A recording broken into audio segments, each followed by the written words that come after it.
The test is in 4 parts: Part 1, Part 2, Part 3, and Part 4. Now look at Part 1.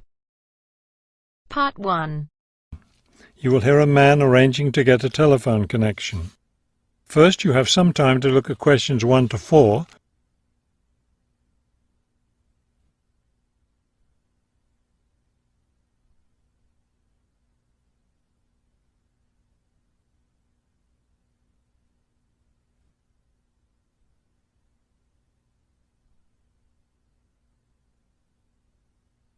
Now we shall begin. You should answer the questions as you listen, because you will not hear the recording a second time. Listen carefully and answer questions 1 to 4.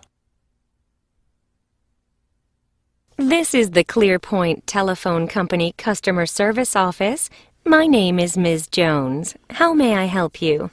Yes, I'm moving and I'd like to arrange to have a phone line installed. Of course. Let me get some information from you first. May I have your name, please? It's Kramer, Harold Kramer.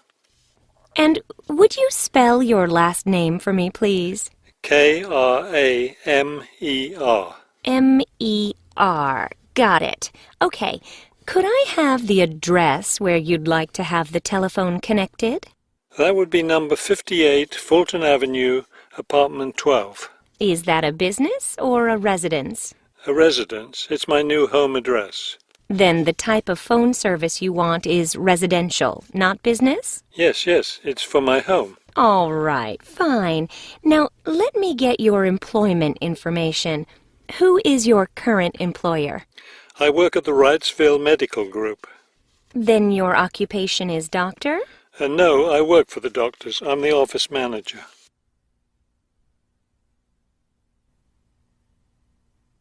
Now listen and answer questions 5 to 10.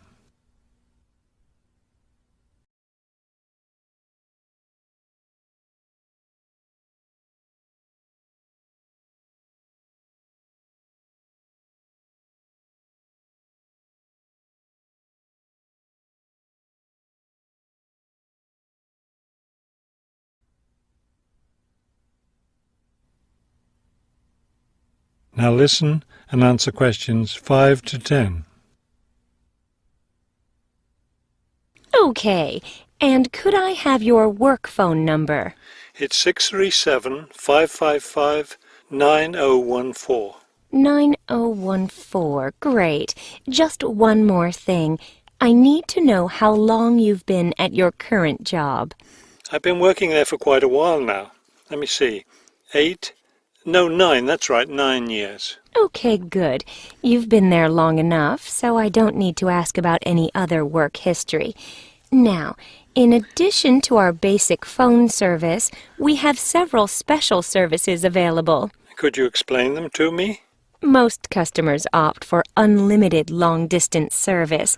It really saves you money if you make a lot of long-distance calls. That sounds like a good idea. Then I'll put you down for long-distance service. Another popular service is voicemail.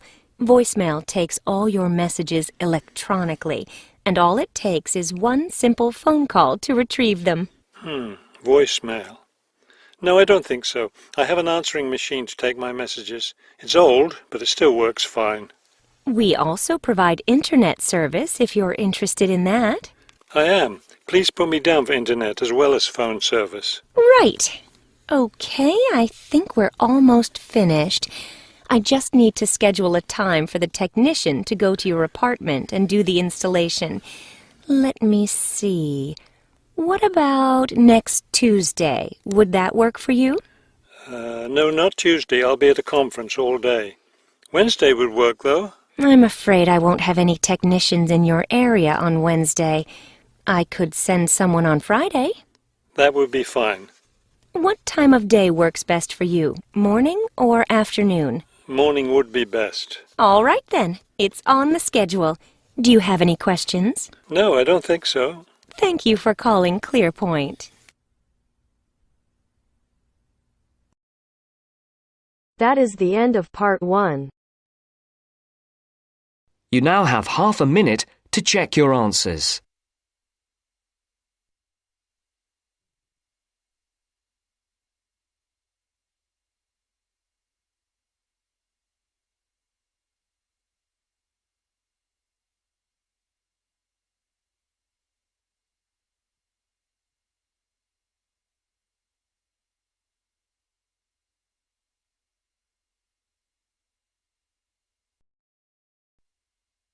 Now turns to Part 2.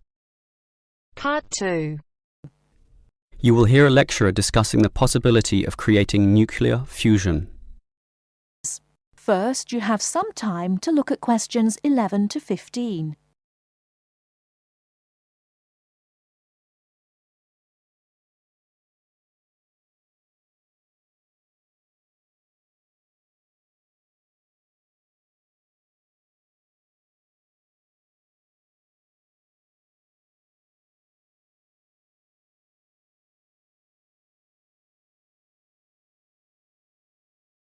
Now, listen carefully and answer questions 11 to 15. We look at the sun, a huge ball streaming out essentially limitless energy into space, and we think about how we need that energy here on Earth. Our oil reserves are running out, coal burning causes much pollution, and nuclear energy has many dangers. But where does the sun itself get its energy? The answer is that the sun makes it using fusion, or, more specifically, in a hydrogen fusion process. There is no pollution, no radioactivity, no waste products, and we have plenty of hydrogen. So, hydrogen fusion seems the perfect answer to our energy needs, and scientists have long attempted to achieve it here on Earth. So what happens during this process? The first step is to make two light atomic particles approach. In the case of our sun, these are hydrogen particles, the lightest and also the easiest to deal with. However, the problem is that the nuclei of atoms have electric fields, and fusion between these particles is opposed by their similar electric charge. They most naturally repel each other, and the nuclei of all elements are exactly the same in this respect. Thus, in order to overcome this repulsion and force them together, in the second step, the particles are heated. The trouble is, you need a lot of heat, incredible temperatures of the sort only seen on the surface of the sun. This is many millions of degrees, far higher than the melting point of any known material. Still, the concept is simple. The hot, wildly moving particles, which are now called plasma, will crash into each other, resulting in the third step, the fusion into helium, which releases energy and begins a self-sustained process. Before you hear the rest of the talk, you have some time to look at questions 16 to 20.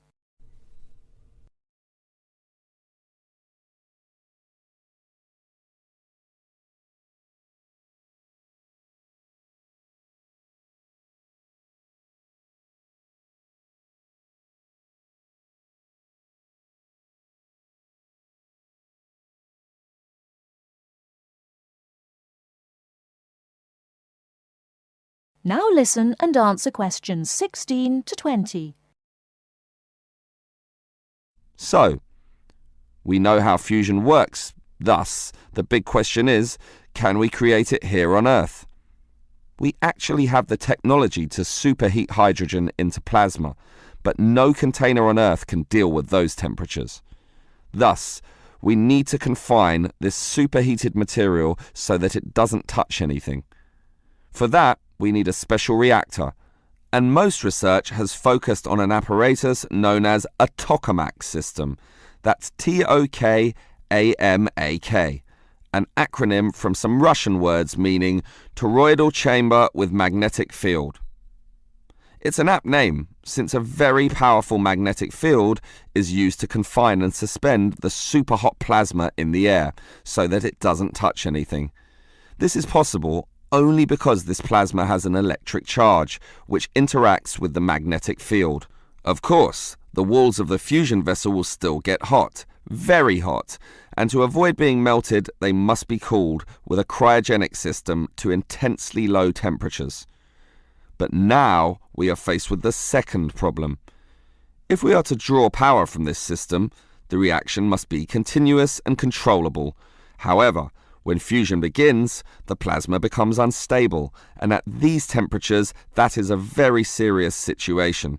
If we lose control, a disaster could result. Despite the obstacles, in 2010, a European device managed some success, but needed far more power to generate the fusion reaction than that produced from the fusion itself. Obviously then, it was not useful as a power source. More to the point, this system could only sustain a fusion reaction for a fraction of a second, yet, to self-sustain, the fusion needs to run for at least 10 seconds.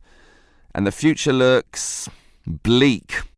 Unfortunately, most scientists predict that many decades will have to pass before fusion power can become a practical reality. That is the end of part 2. You now have half a minute to check your answers.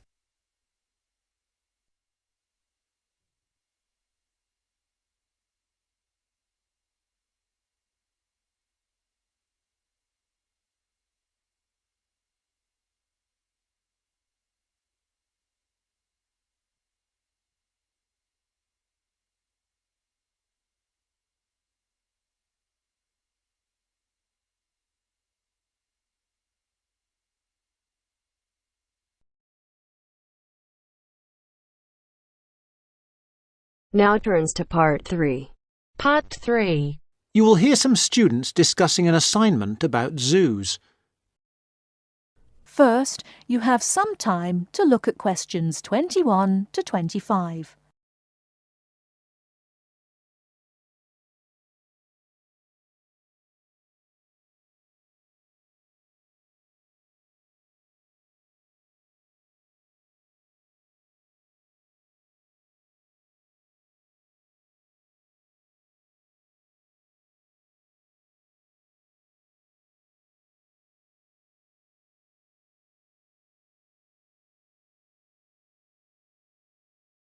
Now, listen carefully and answer questions 21 to 25.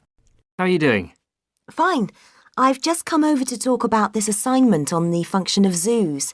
Oh, hello, Charles. Hello, Brenda. That's good. I've just been in the library looking at some stuff. I think Adrian's been on the web. Yes, I have. Well, that's great. What have you found out about zoos?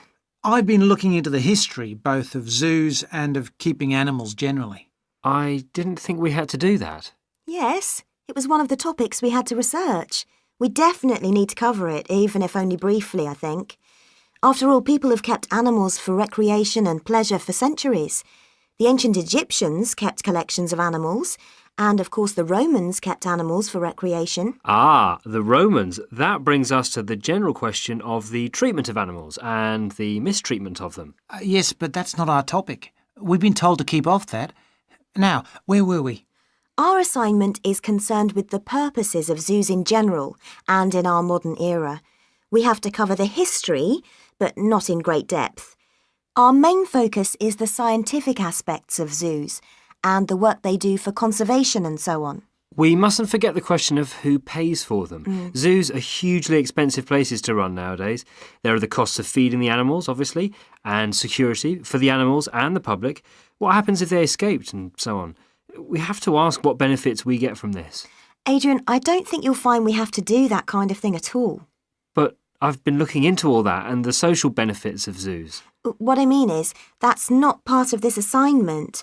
All this financial and safety stuff is not necessary. We should stick to their purposes. Now, what have you found out, Charles? Well, I discovered that the World Association of Zoos and Aquariums was very helpful on this. I've got their website address here somewhere. I found out about the scientific research that zoos do. The other thing we should cover is the educational side of their work. The educational side is pretty obvious. I've got lots of stuff here about this and more references to websites and information. There's also the area of entertainment. What about that? He's got a point. I think we need to do some more research on that. Fine, but it sounds like we've covered the history and science angles pretty well. I agree. Let's leave those for now and plan some more study on the entertainment stuff. And let's do some more work on the conservation element.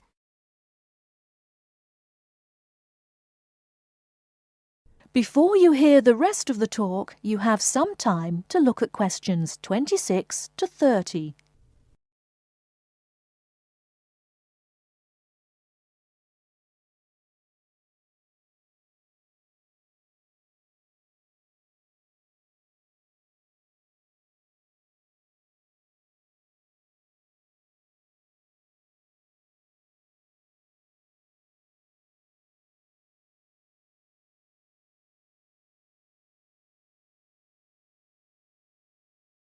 Now listen and answer questions 26 to 30. Oh yes, the Arabian oryx is a classic case. The what? The Arabian oryx. It's like a deer, but white. That is, it has a white body, but brown legs, and long curved horns. It normally lives in the hot desert in the Arabian Peninsula. Anyway, in the 70s, the population declined, and in 1972, the last wild oryx was shot and it became extinct in the wild. There were a few left in zoos in the United States where there was a captive breeding program. This was so successful that in 1982, a small population was reintroduced into the wild. Hunting of wild animals was made illegal, and there are now about 300 in Oman. Oh. Although there was a big problem there, I believe. The population went up to about 450 in the 90s, and then illegal hunting did take place. The population crashed again, and the programs had to be restarted. But that's been successful, and there are now, I believe, as you say, several hundred in the wild. This is all available on the websites that Adrian has noted. There was a similar program in Saudi Arabia, and I think there are hundreds in the desert there now. We can use that as a definite success story. And what have you found out? Yes, what have you come up with? I'm going to the library now. Good. That is the end of part 3.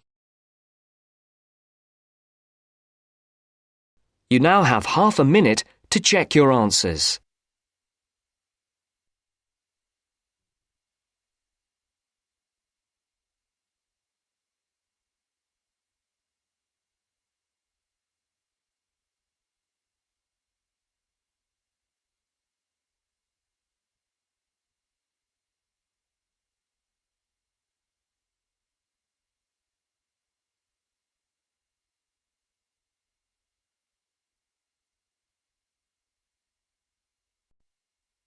Now turns to part 4.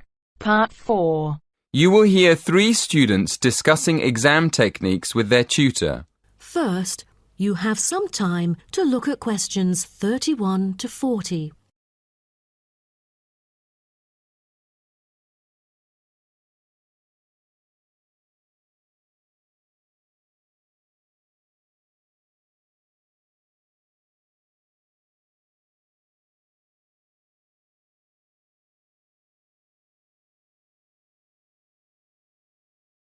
Now, listen carefully and answer questions 31 to 40. Morning, everyone. I thought we'd get together today and just talk about exam techniques. I'm sure everyone has different ideas about them. So, shall we find out what you do first when you get into an exam? Check that you have the right exam paper? It sounds funny, but students do actually answer the wrong exam paper sometimes. So check that it's your exam first. Then what? Write your examination number on the answer sheet? Well, it might sound obvious, but writing your examination number at the beginning of the exam can be a good idea. Apart from making sure the examiner knows who wrote the exam, can anyone say why?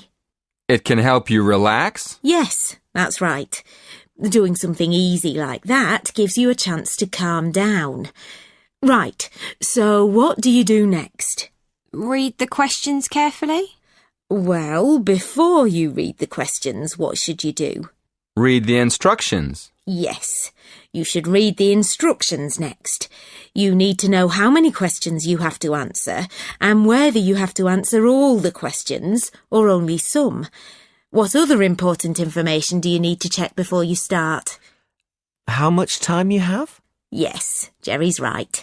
You need to make sure that you know how long the exam is so you can manage your time properly. OK, what do you do next?